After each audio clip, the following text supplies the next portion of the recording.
Now I'm in the supermarket, and I know these glasses look a bit weird, but they are 100% reflective of radiation. 100%.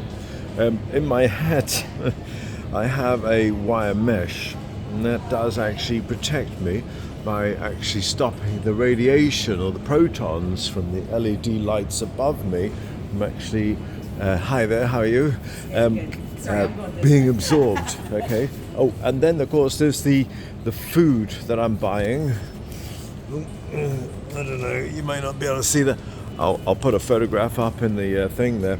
Of course my skin is exposed, and that's not very good, but you know, on Monday I have some material arriving, and that is EMF reflective, and yep, I'm going to get some singlets made, but that's not the problem. The problem is you've got to realize that protons pool, and so you're not protecting yourself so much from direct line.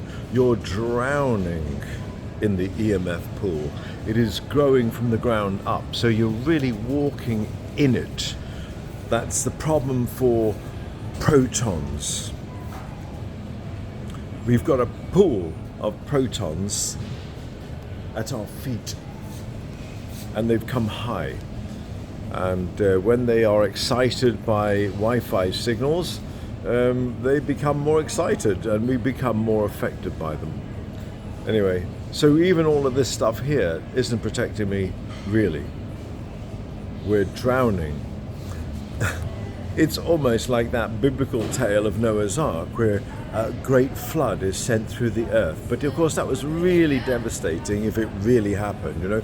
It caused landslides, destruction to forests, all the animals died. You know, God spent some time trying to get Noah to put a bunch of animals in the bloody raft because he felt that was a bit unfair. He didn't want to lose all of his creation, so he said, look, save something so that we don't all perish. But in this one, we all perish, because if you want to know what EMF poisoning does, just simply look for the smallest creatures. Once upon a time, there were lots of insects running around on the ground. Now there's none. Birds are having a hard time because they can't find food. They're a bit bigger. But cats and dogs, they will be getting sicker. That's what EMF poisoning will do. I know this looks crazy, but hey, in the First and Second World War, the only way that the British people survived the bombings was to have a sense of humour. That's where I live. I consider this all to be just absolutely crazy. You know, one minute someone's telling me that untested drugs are safe, and I go, hang on a minute, I'm sorry, but that's not how the science actually works. Sorry. Just because you say something is true doesn't make it true.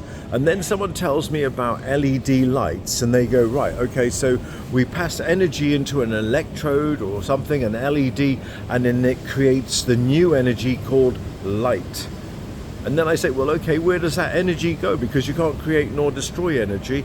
And then I've got to say to myself, where is all of the energy from these lights going?